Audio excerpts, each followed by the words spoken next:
নমস্কার বন্ধুরা, আজকে আবার একটা নতুন একটা চা দিয়ে খাওয়ার মতন ঝাল ঝাল একটা রেসিপি নিয়ে চলে এসেছি। খেতে তো সাধারণ লাগে। তো চলো রেসিপিটা শুরু করি। প্রথমে আমি জল দিয়ে নিয়েছি, তার মধ্যে দিয়ে দিয়েছি স্বাদ মতো লবণ, দিয়েছি 1 চামচ প্রতিদিনের রান্নার তেল, তারপরে দিয়ে দেবো একটু রসুন বাটা, দিয়ে দেবো আদা বাটা, দিয়ে দেবো লঙ্কা বাটা, তারপরে দিয়ে দেবো একটু জোয়ান, তারপরে দিয়ে দেবো জিরা, দিয়ে দেব হলুদ,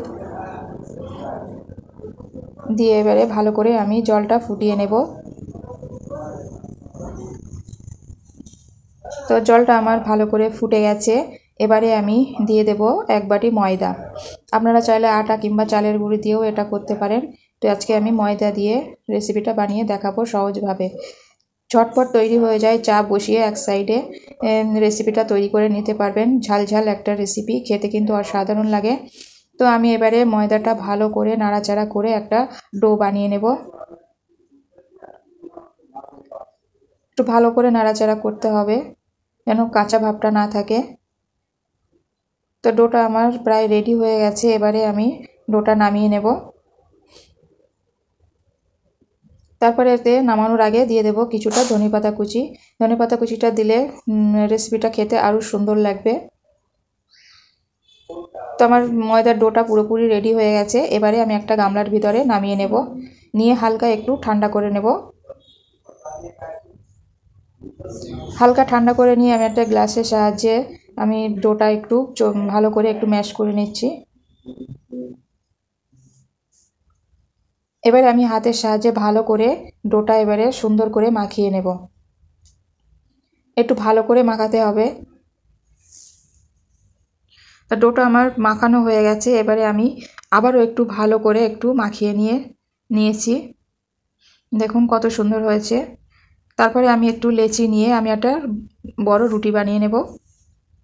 রুটিটা একটু পাতলা করে বানাতে হবে। তো বন্ধুরা, এইভাবে একবার একটু বাড়িতে ট্রাই করে দেখবেন। চা দিয়ে খাওয়ার একটা খুব সুন্দর একটা রেসিপি।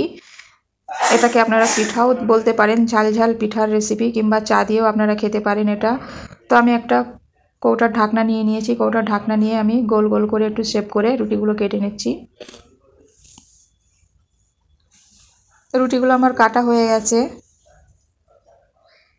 বেঁচে থাকা অংশগুলো আমি সরিয়ে নিলাম। এবারে একটা একটা করে আমি যে সাইড কৌটো দিয়ে কেটেছিলাম, সাইডটা আমি একটু সুন্দর করে একটু প্লেন করে নিচ্ছি।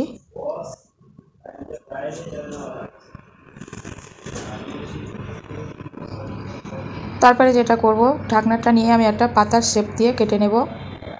আপনারা যে কোনো শেপে করতে পারেন, আমি পাতার শেপটাই দিয়ে নিচ্ছি। দেখুন কত সুন্দর হয়েছে।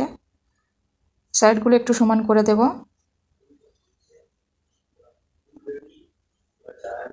এক এক করে সমস্ত রেসিপি নাস্তাগুলো আমি তৈরি করে নেব। দেখুন,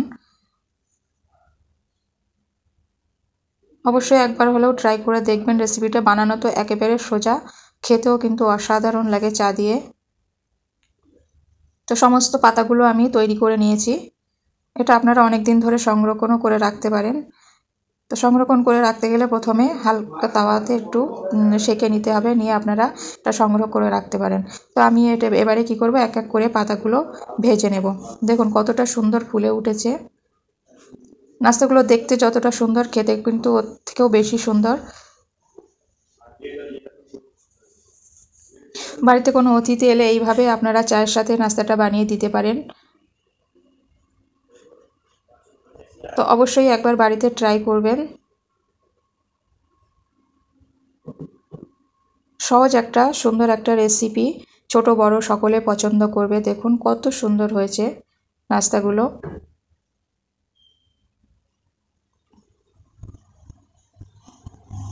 আমার পাতাগুলো এবারে ভাজা হয়ে গেছে। এবারে আমি এটা তুলে নেব। আর থেকে আর বেশি ভাজবো না, তাহলে পুড়ে যাবে। দেখুন কালারটা কত সুন্দর এসেছে। আমি আবারও কিছুটা পাতা ভেজে নেব।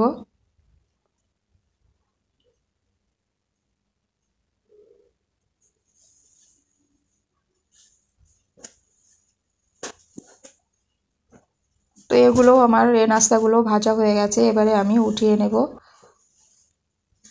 তারপরে দেখুন বন্ধুরা, কতটা সুন্দর দেখতে লাগছে আর সুন্দর কতটা হয়েছে, একদম মুচমুচে খাস্তা একটা রেসিপি। অবশ্যই একবার হলেও ট্রাই করে দেখবেন। রেসিপিটা বানাতে যতটা সোজা, খেতে কিন্তু থেকেও অনেক ভালো লাগে। চা দিয়ে অবশ্যই এটা আপনারা বানিয়ে খেতে পারেন। তো আমার রেসিপিটা যদি আপনাদের একটুও ভালো লাগে, অবশ্যই চ্যানেলটাকে সাবস্ক্রাইব করে আমার পাশে থাকবেন। ভিডিওতে একটা লাইক করে দেবেন, শেয়ার করবেন আর কমেন্ট করতে ভুলবেন না। ভিডিওটা এখানেই শেষ করছি, দেখা হবে আবার নতুন একটা ভিডিওতে। Bye bye.